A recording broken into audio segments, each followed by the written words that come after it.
Bismillahirrahmanirrahim. Assalamu alaikum. The topic that we're going to discuss is Mendel's law of segregation. इस law को start करने से पहले मैं आपको थोड़ा सा इसका बैकग्राउंड बताऊंगी। मेंडल की जो हिस्ट्री है वो हमने फर्स्ट लेक्चर में भी डिस्कस की। अब हम देखते हैं कि उसने जो लॉज हैं वो किस तरह से जनरेट किए। 1854 में मेंडल ने इनहेरिटेंस को स्टडी करना स्टार्ट किया और इसको स्टडी करने के लिए मेंडल ने ऑलमोस्ट 8 इयर्स तक जो है वो एक्सपेरिमेंट्स किए और एक्सपेरिमेंट्स करने के लिए उसने पी प्लांट को सिलेक्ट किया। और पी प्लांट्स को क्यों सिलेक्ट किया, क्योंकि उसमें एक तो बड़ी ज़्यादा वैरायटी होती है और उसकी जो प्रोडक्शन है, उसकी ऑफस्प्रिंग को प्रोड्यूस करना इजी होता है और क्विक होता है। अच्छा, जब मेंडल इनहेरिटेंस को स्टडी कर रहा था तो उससे पहले ये ख्याल किया जाता था कि जो बच्चों में ट्रेड्स आती हैं, पेरेंट्स से जो बच्चों में ट्रेड्स आती है, वो दो पेरेंट्स की ट्रेड्स को अगर ब्लेंड किया जाए तो वो ब्लेंडिंग ट्रेड्स जो है वो बच्चों में आती हैं। ठीक है। अब मेंडल जब स्टडी कर रहा था तो मेंडल ने 7 ट्रेड्स को स्टडी किया पी प्लांट्स की। अब पहले ट्रेड्स को देखते हैं, कौन कौन सी ट्रेड्स को उसने स्टडी किया। सबसे पहले उसने देखा कि सीड की फॉर्म को स्टडी किया, कोटिलेडन्स को डिस्कस स्टडी किया। कोटिलेडन्स क्या होते हैं कि एम्ब्रियो में छोटे छोटे लीव्स होते हैं जो सबसे पहले जर्मिनेट करते हैं। उसके कलर को डिस्कस ये स्टडी किया। फिर उसने प्लांट्स के जो प्लांट पे जो फ्लावर्स लगते हैं पी प्लांट पे, उसको स्टडी किया, उसको ऑब्जर्व किया, उसके कलर को। फिर उसने जो आउटर हस्क होता है ये जो पीस का, उसको, उसकी फॉर्म को उसने ऑब्जर्व किया कि वो फुल है, वो स्मूथ है, या उसके एजेस हैं कंस्ट्रिक्टेड है। उसके कलर को देखा, स्टेम की प्लेस को देखा, उसके जो पौधे का जो साइज होता है उसको देखा। अब मेंडल ने ये देखने के लिए कि अगर वाकई ये चीज़ जो है वो ठीक है कि जो ट्रेड्स हैं जो बच्चों में आती हैं वो दो पेरेंट्स की ब्लेंडिंग ट्रेड्स बच्चों में आती हैं, सो उसने जो प्लांट्स को, जब उसने पी प्लांट को कल्टीवेट किया तो उसने ये देखने के लिए किया कि अच्छा इसका जो अगर मैं इन दोनों को सपोज के जो लॉन्ग एक साइज का है प्लांट, एक शॉर्ट साइज का है, अगर मैं इन दोनों को क्रॉस करवाता हूँ, क्रॉस फर्टिलाइजेशन होती है, तो इसका इंटरमीडिएट प्रोडक्ट देखता हूँ कि वो किस तरह का होता है। सो जब उसने इससे करवाया, लॉन्ग प्लांट को शॉर्ट प्लांट से करवाया, तो उसने एक बड़ी इंटरेस्टिंग चीज नोटिस की। उसने ये नोटिस किया कि इसके जितने भी ऑफस्प्रिंग है ना, वो सबके सब लॉन्ग है। उसके लिए ये बड़ी ज़्यादा एक मतलब हैरत अंगेज चीज़ थी कि हमारा तो मतलब ये ख्याल था कि जो बच्चे होते हैं वो पेरेंट्स का ब्लेंड होते हैं। अगर ये वाकई ये चीज़ ठीक होती तो इसका और इसका जो ऑफस्प्रिंग है वो कोई इंटरमीडिएट प्रोडक्ट होनी चाहिए थी, ना वो प्लांट ज़्यादा लॉन्ग होता ना वो शॉर्ट होता। बट उसने क्या देखा कि वो सारे के सारे जो ऑफस्प्रिंग थे वो लॉन्ग थे। अब जब जो ऑफस्प्रिंग है उसने उसको क्रॉस फर्टिलाइज करवाया तो उसने क्या देखा, उसने ये देखा कि उसमें जो बच्चों के बच्चे हैं उसमें कुछ लॉन्ग प्लांट्स भी थे, कुछ शॉर्ट प्लांट्स भी थे। तो उसने ये स्टेटमेंट दी कि कुछ फैक्टर्स, जो फैक्टर्स इनहेरिटेंस को कंट्रोल कर रहे होते हैं, उस वक्त उसको जीन्स का नहीं पता था, आज हमें पता है कि जीन्स जो है वो फैक्टर्स को, जो इनहेरिटेंस है उसको कंट्रोल कर रहे होते हैं। उसने ये कहा कि जीन्स जो है उसकी ऑल्टरनेट फॉर्म्स होती हैं। आज हमें पता है कि हमने फर्स्ट लेक्चर में भी डिस्कस किया कि जीन की ऑल्टरनेट फॉर्म्स को कहते हैं अलील्स। ठीक है। कोई भी जीन जो किसी भी ट्रेट को कंट्रोल कर रही है वो अल्टरनेट फॉर्म्स में होती है, जिसको हम कहते हैं अलील।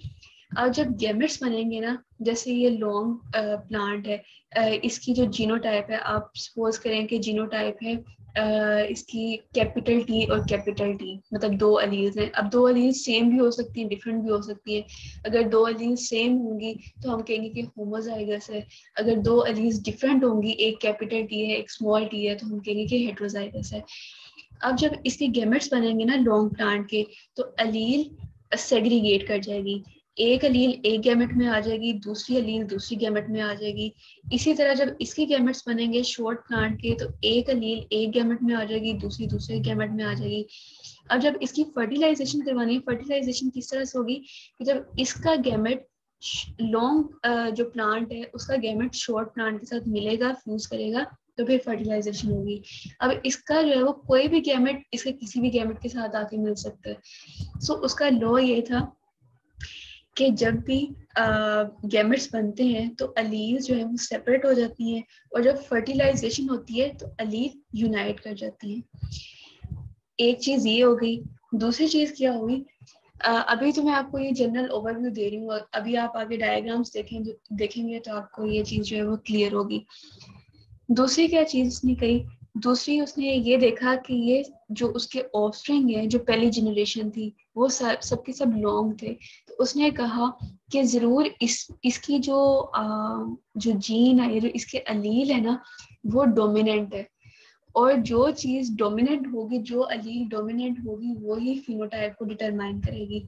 अगर तो ये शॉर्ट की अलील डोमिनेंट होती तो सारे के सारे जो प्लांट्स हैं वो शॉर्ट होते। अगर लॉन्ग की, अभी तो लॉन्ग की जब उसने देखा था तो वो लॉन्ग ही थे, सारे के सारे जो प्लांट्स थे वो टॉल थे, तो इट मीन्स कि जो टॉल प्लांट है उसकी अलील डोमिनेंट है, इसीलिए जो सारे ऑप्शन है वो लॉन्ग थे।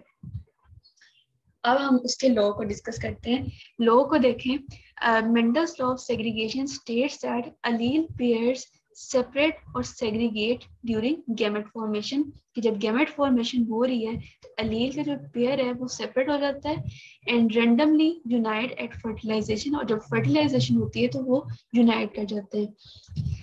It states that individual that is diploid main के जिसके अंदर 46 नंबर ऑफ क्रोमोसोम, जिसमें डबल पेयर ऑफ क्रोमोसोम्स होंगे, 46 क्रोमोसोम्स होंगे, 23 पेयर्स होंगे, उसमें पेयर ऑफ अलील होती है हर पर्टिकुलर ट्रेट के लिए। कि जैसे आई कलर है ना, आई कलर के लिए जो जीन है उसकी 2 अलील्स होंगी, ठीक है। हर जो पेरेंट है वो एक अलील जो है वो अपने ऑर्गेनिज्म में, जो उसका जो ऑफस्प्रिंग होता है उसमें ट्रांसफर कर देता है। अब जो ऑफस्प्रिंग होगा उसमें जो डबल अलील आई है वो एक अलील फादर से आएगी, एक मदर से आएगी, और जो अलील डोमिनेंट होगी वो ही ऑफस्प्रिंग का फिनोटाइप डिटरमाइन करेगी। अब मेंडल ने जो अपने लॉज को जनरेट किया, अभी तो हम सिर्फ लॉ ऑफ सेग्रीगेशन की बात कर रहे हैं, इसके 2 लॉज और भी हैं, वो हम बाद में पढ़ेंगे। ये फर्स्ट लॉ है, इसको फर्स्ट लॉ भी कहते हैं। उसने इसको लॉ को डिटरमाइन करने के लिए मेन 2 एक्सपेरिमेंट्स किए, एक है मोनोहाइब्रिड क्रॉस एक्सपेरिमेंट, एक है dihybrid cross experiment. Monohybrid cross experiment क्या होता है कि कोई भी ऑर्गेनिज्म जो बिल्कुल सेम है बट उसकी कोई एक ऐसी ट्रेट है जो वेरी कर रही है, जो ऑपोजिट है। सो ऐसे 2 ऑर्गेनिजम्स को आपस में क्रॉस करवाना उसको कहते हैं मोनोहाइब्रिड क्रॉस। इसकी एग्जांपल आप इस तरह से ले लें कि 2 पी प्लांट्स हैं, वो बिल्कुल आइडेंटिकल है, उसके जो सीड्स का कलर है वो सेम है, सारा कुछ आइडेंटिकल है, बस एक प्लांट लॉन्ग है और एक शॉर्ट है, मतलब वो एक ट्रेट में वेरी कर रहा है। सो ऐसे 2 प्लांट्स को क्रॉस करवाना उसको कहते हैं मोनोहाइब्रिड क्रॉस। और डाईहाइब्रिड क्रॉस क्या होता है कि कोई भी ऑर्गेनिज्म जो 2 ट्रेट्स में वेरी कर रहा हो उसको क्रॉस करवाना, उसको कहते हैं डाईहाइब्रिड क्रॉस। जैसे पी प्लांट की आप एग्जांपल ले लें, उसकी एक तो उस चीज में वेरिएशन आ रही थी कि एक लॉन्ग है एक शॉर्ट है, एक आप उसके अगर कलर में वेरिएशन आ रही है कि एक के जो मटर के दाने हैं वो येलो है और एक के ग्रीन है, तो मीन्स कि ये 2 ट्रेड्स डिफर कर रही हैं। सो ऐसे 2 प्लांट्स को क्रॉस करवाना उसको कहते हैं डाईहाइब्रिड क्रॉस। अब इसमें क्या लिखा हुआ है कि मोनोहाइब्रिड क्रॉस में मेंडल ने 2 प्लांट्स लिए जिनकी ऑपोजिट ट्रेड्स थी, एक शॉर्ट था एक टॉल था। उसको जब उसने क्रॉस करवाया तो उसने क्या देखा कि सारे के सारे जो ऑप्शन थे वो टॉल थे, ठीक है। उसको उसने बोला कि F1 जनरेशन है। सबसे पहले हमारे पास पेरेंट्स आएंगे, पेरेंट्स के जो ऑफस्प्रिंग होंगे उसको हम बोलेंगे फर्स्ट जनरेशन है या F1 जनरेशन है। अब जो बच्चे के बच्चे होंगे उसको हम बोलेंगे कि ये सेकंड जनरेशन है, यानी F2 जनरेशन है।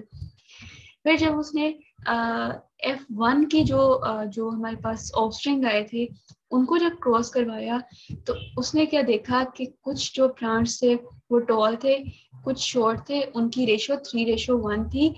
मीन्स कि अगर 3 टॉल हैं तो 1 शॉर्ट होगा। ये भी अभी हम आगे देखेंगे किस तरह से होगा।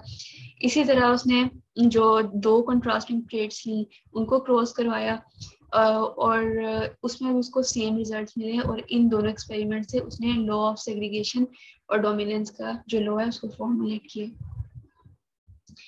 जो लॉ ऑफ सेग्रीगेशन है उसके 4 मेन कॉन्सेप्ट्स हैं। कौन कौन से कॉन्सेप्ट्स हैं? सबसे पहले देखते हैं, a gene can exist in more than one form और अलील। ये हमने पहले भी अभी ये डिस्कस किया कि जो जीन है उसकी डिफरेंट वो वेरिएशंस होती हैं, डिफरेंट वैरायटी में वो एग्जिस्ट करती है, और जो डिफरेंट वेरिएशंस होती हैं एक जीन की उसको हम बोलते हैं अलील। ठीक है। दूसरा पॉइंट क्या है? When sex cells are produced by meiosis, allele pairs separate, leaving each cell with a single allele for each trait. कि जब भी सेक्स सेल्स प्रोड्यूस होते हैं तो अलील जो है वो सेग्रीगेट कर जाती है, हर अलील एक गैमेट में आ जाती है, एक अलील एक गैमेट में आएगी, दूसरी अलील दूसरे गैमेट में चली जाएगी। ठीक है। Organism inherit 2 alleles for each trait. जो ऑर्गेनिज्म है, कोई भी, वो प्लांट हो सकता है, एनिमल हो सकता है, वो किसी भी ट्रेट के लिए 2 अलील्स को इनहेरिट करेगा। एक अलील आएगी एक अलील आएगी फादर से और एक आएगी मदर से।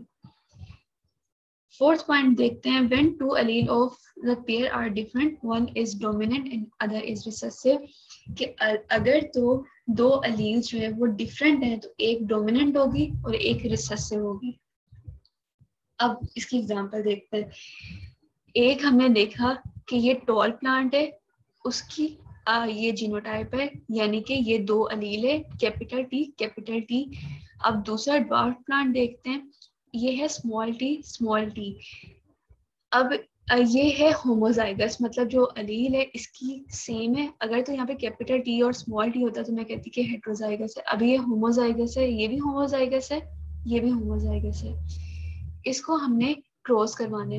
अच्छा, जब मेंडल ने देखा ना कि ये सारे प्लांट्स जो है वो टॉल आ रहे हैं, तो उसने उसको कह दिया कि ये डोमिनेंट है, इसीलिए उसने डोमिनेंस को जाहिर करने के लिए, एक्सप्रेस करने के लिए उसने इसको कैपिटल टी और कैपिटल टी का जो है वो इसको असाइन किए लेटर्स।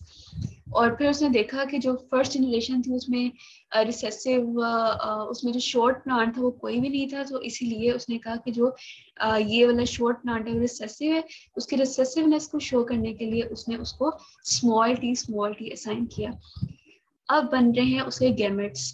जब गैमेट्स बनेंगे तो अलील जो है वो सेग्रीगेट कर जाएगी, एक अलील एक गैमेट में आ जाएगी, दूसरी अलील दूसरे गैमेट में आ जाएगी।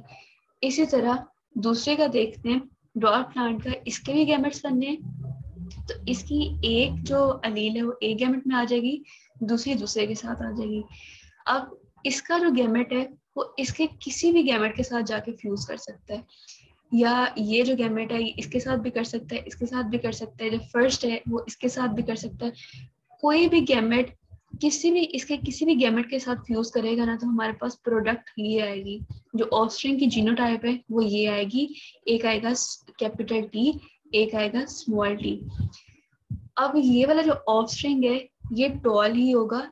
क्यों टॉल होगा? क्योंकि इसमें टी जो है वो डोमिनेंट है। हमने फर्स्ट लेक्चर में बात की थी कि अगर एक अलील डोमिनेंट हो और एक रिसेसिव हो तो हमेशा डोमिनेंट ही अपने आप को एक्सप्रेस करेगी और अपीयर करेगी। सो F1 में जितने भी प्रोडक्शन होगी वो सब के सब टॉल होंगे। अब इसकी आप देखें कि ये जो है वो हेट्रोजाइगस है, क्योंकि एक अलील टॉल को शो कर रही है, एक शॉर्ट को शो कर रही है। अब इसके गैमेट्स बनेंगे। ठीक है, इसके जब गैमेट्स बनेंगे तो एक गैमेट इसमें आ जाए, एक अलील जो है वो एक गैमेट में आ जाएगा, दूसरे गैमेट में आ जाएगा। अब इसको इसके साथ फर्टिलाइज करवाते हैं, मतलब जो ऑफस्प्रिंग है उनको आपस में हमने फर्टिलाइज करवाना है। अब इसको फर्टिलाइज करवा के देखते हैं।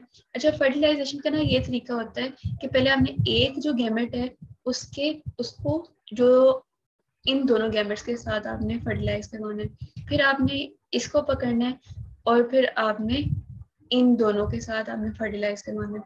सबसे पहले इसको देखते हैं, इसको इसके साथ फर्टिलाइज कराएं तो हमारे पास क्या आया, टी, ये नीचे आ गया। अब इसको ये इसके साथ फर्टिलाइज करवाते हैं तो कैपिटल टी और स्मॉल टी आ गया। अब इस गैमेट को इसके साथ फर्टिलाइज करवाते हैं, स्मॉल टी और कैपिटल टी आ गया, ये देखें। और ये जो लास्ट वाले रह गए ये स्मॉल टी को स्मॉल टी के साथ फर्टिलाइज करवाएंगे तो ये हमारे पास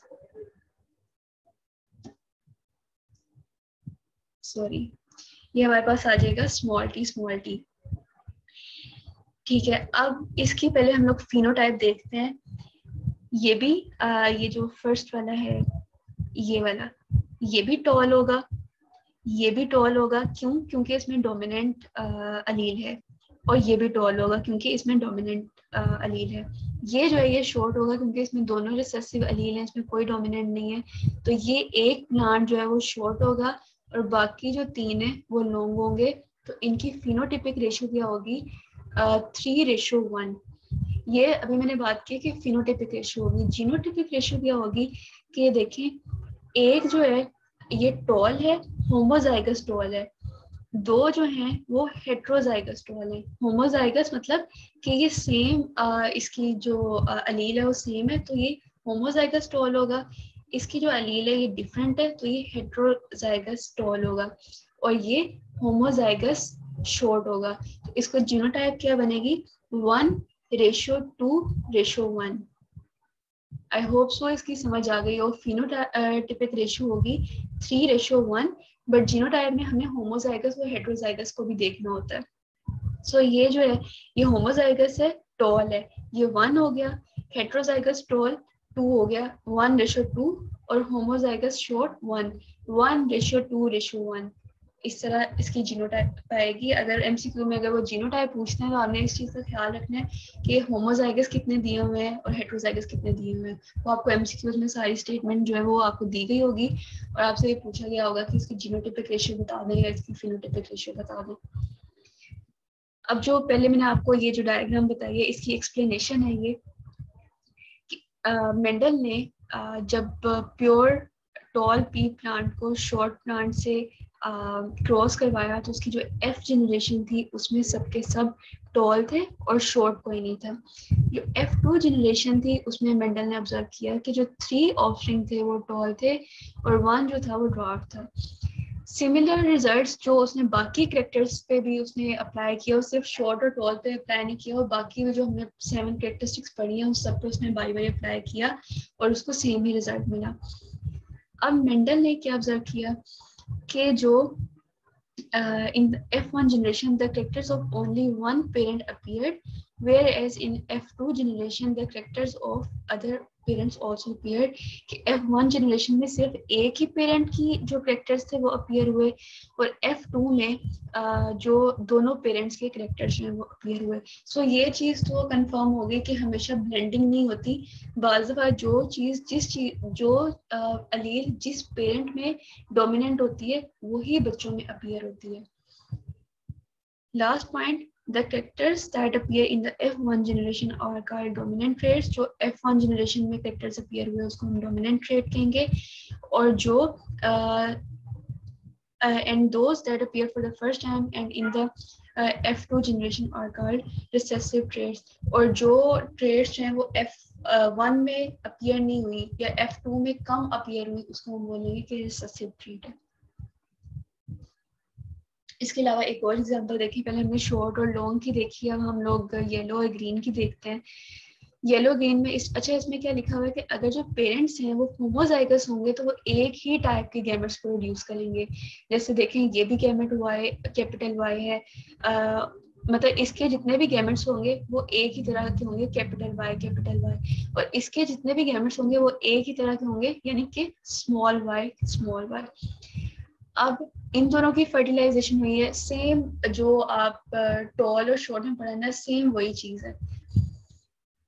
अच्छा, ये इन दोनों की फर्टिलाइजेशन करवाई है तो ये हमारे पास F1 जनरेशन में हेट्रोजाइगस आ गया है। हेट्रोजाइगस जो है वो 2 तरह के गैमेट्स प्रोड्यूस करता है, एक कैपिटल वाई और एक स्मॉल वाई। ठीक है, अब जब इनकी फर्टिलाइजेशन हुई है तो इनमें जो है वो 3 बच्चे जो है वो येलो हैं, एक ग्रीन है। मतलब इसमें जो येलो कलर है वो डोमिनेंट है और ग्रीन जो है वो रिसेसिव है।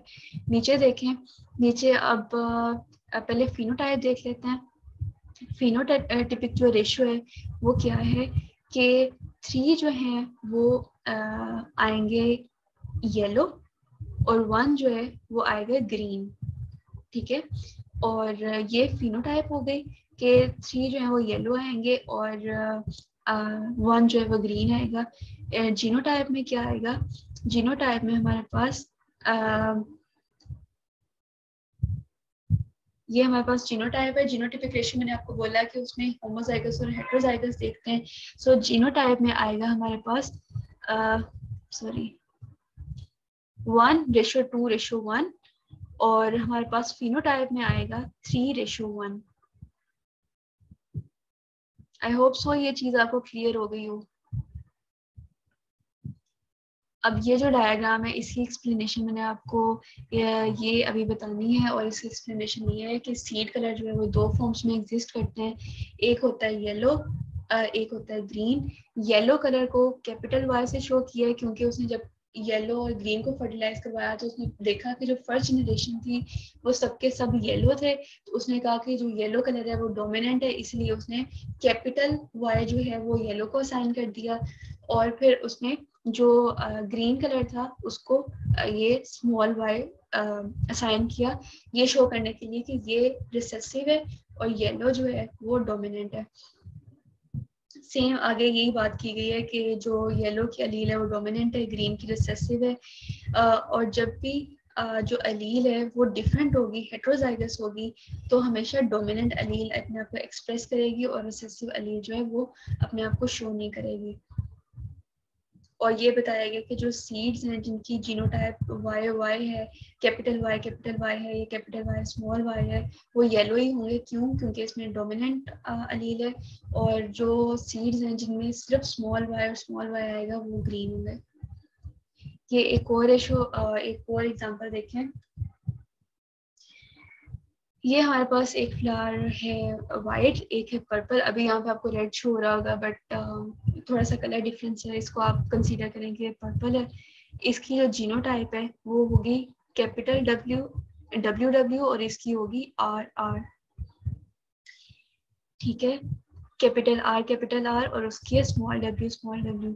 अब जब इसके गैमेट्स बने हैं, ये इसके गैमेट्स बन गए हैं, गैमेट्स में अलील्स जो हैं वो सेपरेट हो गई हैं। ये हमारे पास जो फर्स्ट जनरेशन आएगी ये सब के सब रेड होंगे, पर्पल होंगे।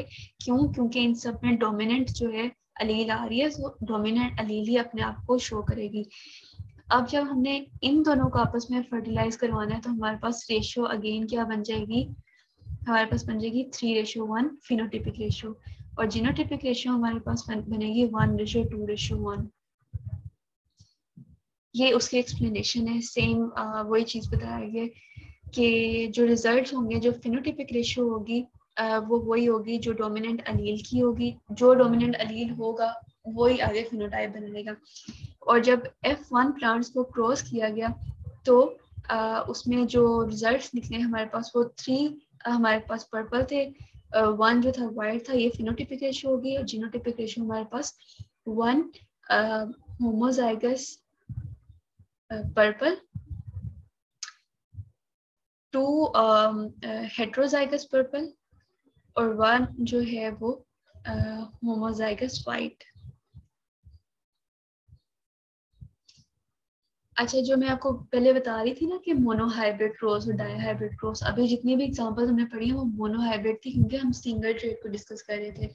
अगर हमने 2 ट्रेड्स को देखना हो ना, जैसे यहाँ पे 2 ट्रेड्स को जो है वो शो किया गया है कि जैसे एक जो है वो येलो और राउंड, इसी तरह ये है ग्रीन और रिंकल्ड।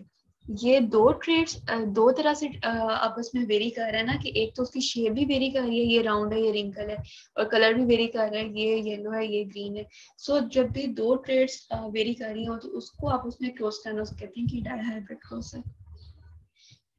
अच्छा, एक और चीज, को डोमिनेंस और इनकम्प्लीट डोमिनेंस क्या होता है। अभी जो मेंडल ने जितने भी अपना एक्सपेरिमेंट किया उसमें कंप्लीट डोमिनेंस आ रही थी, बट हमेशा जितनी भी इनहेरिटेंस होती है हमेशा ये केस नहीं होता कि कंप्लीट डोमिनेंस आए। बाज़ दफ़ा कुछ एक्सेप्शंस होती हैं, उसमें इनकम्प्लीट डोमिनेंस भी आ सकती है, उसमें को डोमिनेंस भी आ सकती है। इनकम्प्लीट डोमिनेंस क्या होता है कि जब एक अलील दूसरी अलील पे कंप्लीटली डोमिनेट ना करे। जैसे अगर मैं आपको वाइट कलर का फ्लावर है उसको मैं रेड कलर के साथ उसको फर्टिलाइज करवाती हूँ, तो कोई भी एक कंप्लीटली वेरी नहीं करेगा, दोनों एग्जिस्ट कर सकते हैं एक दूसरे के साथ। और अगर देखो अगर वाइट कलर के साथ में उसको रेड कलर को फर्टिलाइज करवाती हूँ तो हमारे पास जो प्रोडक्ट होगा वो पिंक कलर का फ्लावर होगा, यानी कोई भी ट्रेड जो है वो डोमिनेट नहीं कर रही। ठीक है, इस चीज को कहेंगे कि इनकम्प्लीट डोमिनेंस है। को डोमिनेंस क्या होगी कि जब दोनों ट्रेड्स आपस में फुली एक्सप्रेस कर रही हैं। मतलब अगर कोई, आपने देखा होगा कि जो ट्यूलिप्स हैं, ट्यूलिप्स के फ्लावर्स आपने देखा होगा कि बाज़ दफा उसके पेटल्स में, बाज़ दफा उसमें वाइट कलर आ रहा होता है और साथ में थोड़ा बहुत उसमें रेड कलर भी आ रहा होता है, और इसी तरह बाज़ पर्पल भी आ रहा होता है। सो एक ही फ्लावर पे डिफरेंट कलर्स का होना उसको कहते हैं कोडोमिनेंस, कि दोनों ट्रेड्स अपने आप को एक्सप्रेस कर रही है। और इनकम्प्लीट डोमिनेंस क्या होता है कि कोई भी ट्रेड फुली अपने आप को एक्सप्रेस नहीं कर रही, तो एक दूसरे को यहाँ मास्क कर रही है। इसीलिए जो मैंने आपको पहले बताया कि अगर व्हाइट कलर का जो फ्लावर है वो रेड के साथ फर्टिलाइज करवाते हैं तो उसका अगर प्रोडक्ट पिंक है, यानी कि कोई भी अलील अपने आप को एक्सप्रेस नहीं कर रहा, तो जो कलर है वो पिंक निकल रहा है। इसी तरह ट्यूलिप्स में अलील जो है वो वाइट भी अपने आप को एक्सप्रेस करेगी, रेड भी एक्सप्रेस करेगी। सो एक ही फ्लावर में 2-3 कलर्स होंगे, उसको कहते हैं कोडोमिनेंस। अब जितना भी मैंने आपको लेक्चर दिया है, इसकी एक बड़ी इंटरेस्टिंग वीडियो है, ये आप गौर से देखें और आपको ये सारी चीज़ें जो है वो आप रिकॉल करोगे, अच्छी तरह से आप उसको अंडरस्टैंड करेंगे। In the last video lecture, we understood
So this was all about the lecture.